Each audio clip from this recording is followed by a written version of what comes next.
naye ffe abantu baatuvumye. Olabye baatuvumye? Nalabye munnange. Abantu bavuma. Wallahi. Abantu muvuma. Taata wa Felista the superstar avuddeyo ng'alikaaba amaziga.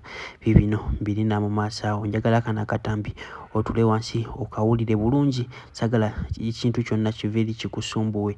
Ate nga ye Jenkins wamu ne Kasuku bavuddeyo ne batabukira MC Katsi. Ebya MC Katsi si birungi yadde yadduse foto. Bibino birina nga bwe nkola fano kwanda boyugi ka video mbadde nsaba okampele ka like kamenga kasotambula katukere omuntu yenna eyandagadde kumanya kweno information because buli video buli woji wa like ojiyambako kudduka ku speed eya waggulu ddala nga wokiwulira nga sibalwisiza katugendereo mawulire gaffe agaleero. Haji Miti akujukiza go wena ayina ebizibu namba yeri awo mwene boxing ajja kuba nga akulombereddwa ebizibu birenga bikola kinga bitera Sadiq Property Consultants nga bano bo batunda amataka gatandikira ku milioni emu wamu n'okwambuka. Amataka gabwe gali wano kumpi ne Kampala Matuga Kawanda kitegeeza buli omaso obeera Land Road wano mu Kampala ng'oyise mu ba Sadiq Property Consultants. Enamba zaabwe nazo ziri mu kabokisi ka black kali awo ojja kalaba. Kale katuyengwe na mawulire gaffe agaleero. Olunaku olw'ejjondoza mukimanyi bulungi nti no full figure y'omu ku ba celebrities oba ba influencers abasoose kuvayo nga bavuma ono omwana omuto Felisa the superstar. By the way njagala bajjukiza nti no ono omuwala buli eyavuddeyo n'amuvuma oba buli yavuddeyo n'akomentinga ekintu ekibi ku post y'ono omwana musiru times 100 aba musiru nnyo. Ono mwana muto alina emyaka giri 12. Okisegeera ekintu ng'ekyo. Omwana muto avuddeyo n'apostinga nga wishingira laka mukwano gwe oba mukwano gwe mu industry Champion Good n'agamba ati no Champion Good nandikwagaliza osomereko ginayitira ojja kukola ki ojja kuyiga oluzungu nganze nga we naluyiga nga Fresh Kid we yakola ki we yaluyiga. Yavuddeyo n'amusabira basale Sudiru ne banne bavuvayo ne bawa Champion Good ki basale. Okisegeera kati ono Felista bano Sanyuka TV wamu ne MC Katsi be basinze okuspearheadinga okwononera Champion Good erinnya lye. Felista teyavuddeyo n'agamba kombo Champion Good takola kitasoma wabula yagamba nandikwagaliza nawe ogenda osomere ginakola ki ginasomera kozi fena tukimanyi bulungi KPS is one of the best school in Kampala waneno era nga oba osomeddeyo oba omwana wo wabanga yasomerayo oba nga yasomera okimanyi nti no oluzungu lw'abafuuwa luba lwa abazungu bennyini aba America. Fresh Kid ye example yokulabirako oba ye Felista kenyini naye example yasomerawo era nga yayita bulungi oba yafuna second grade yafuna 13 omwana nga abadde ayimba nga kubeera ku show ez'ekiro nafuna 13 naguge kitegeeza nti no lisomero likola kirisomesa kyabadde ayagalizane Champion Good. Okisegeera ate nga ye mujjukire nti no yagendayo mu P7 ate Champion Good aba agenzeyo nga ali mu P4 kitegeeza nti no alina ability okufuna n'obuna. Okisegeera ekintu ng'ekyo naye kati newunyiza nnyo full figure mama w'abaana alina n'abaana okuva eno otandika okuvuma omwana. So wulira taata wa Felisa byabagamba komewo ne Jenkins. Naye ffe abantu baatuvumye.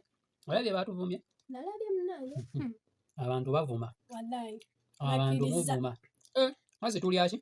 Tulya jjoga lusaniya. Okuva wa?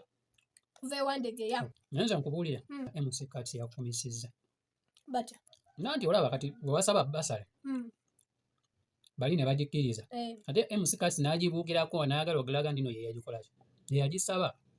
Okitegeera? N'atandika oggika kabali. Bali tebaagala basale. Neni kati gwe MC Katsi wali opushinga yaki? Kazi tulya ki wamma? Tulya jjoga lusaniya. Okitegeera? Abasajja tebaagala basale. Abasajja baleke. Besonyiwe.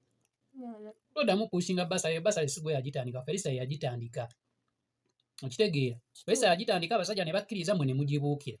Abasajja mubaleke tebaagala basale mwe mumubagaza ki mubaleke tebaagala basale. Mubaleke bakole ebyabo. Yo musajja tayagala basale. Alien skin tayagala basale. Mugimu forcinga muleke omwana we temumanyi mwana gyamujje. Joga chicken yatuwadde olusani era nga asangibwa Wandegeya. Mama Joga chicken webale nnyo tuyiwamu olusani olaba ekikooko. So MC Katsi muganda wange tukwegayidde lekera okushinga basale ya Good. Jesonyiwe. Bali abasajja tebaagala basale. Basajja baleke. Okitegeera? Baleke basale bajja jiwamu omuntu omulala. Baleke lwanki okaka abantu okakabaji. Baleke besonyiwe tebaagala finished. Joga lusaniya asangibwa Wandegeya temwerabira. Enamba ya Joga eri 0 7 5 7 17 8 15 eyokubiri eri 0 7 6 3 6 2 21 15 omukubira asangibwa Wandege yanga ku Lusaniya bweruti. So MC Kati muganda wange weesonyiwe ensonga za Gudo ziveeko zeesonyiwe. Omuntu aba tayagala kintu aba takyagala. Kitegeera tomuforcinga temubaforcinga muforcinga bakulagirawo first time tebali tebaagala tikati lwanki obiremerako baleke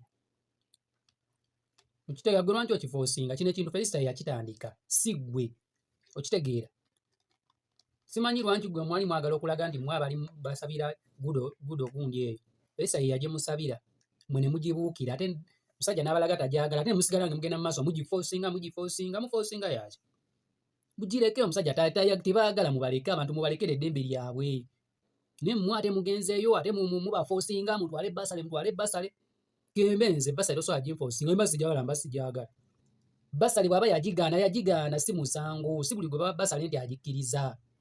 Tukyali ku nsonga za Champion Gudo.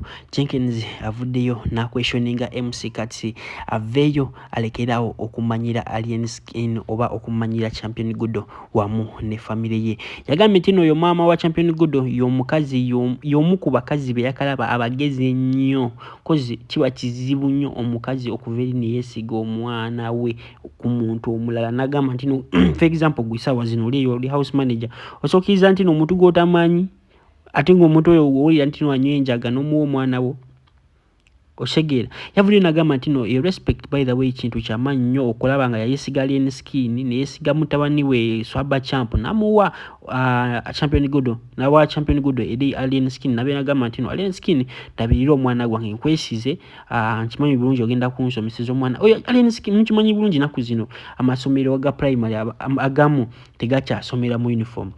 Oyo sanga Champion Gudo aleta n'abafuna uniform obanga alina uniform just Alien Skin tayagala promoting eri esomero cause Alien Skin alisasula ki sente so ulide Chenken Katsi toli musomesa toli basa toli ambasa Kampala Parent School aya arwanirira mwana akati omwana wamulwanira how would you do it you don't go tomukenda bali bayita kumpebo bwe mbanja ngalo omwana batyo muwerera nyimeno kudemenga bati yo mwana kusinzira manyi baga kusinzira no kudende kusinzira sande zo Luganda lwa ngoma taku imeno kugundi mukama kusinzira kumpewo za dende kale nesinzira no kudembe Champion gundi ali nagamba kyemba mukola muwerezo omuntu oyagalo tuwaki tutesera we bakola mujje mugambe tuba ofeno bweti oli nabere ko ne byabuza side eno mukizeyo mwana bamu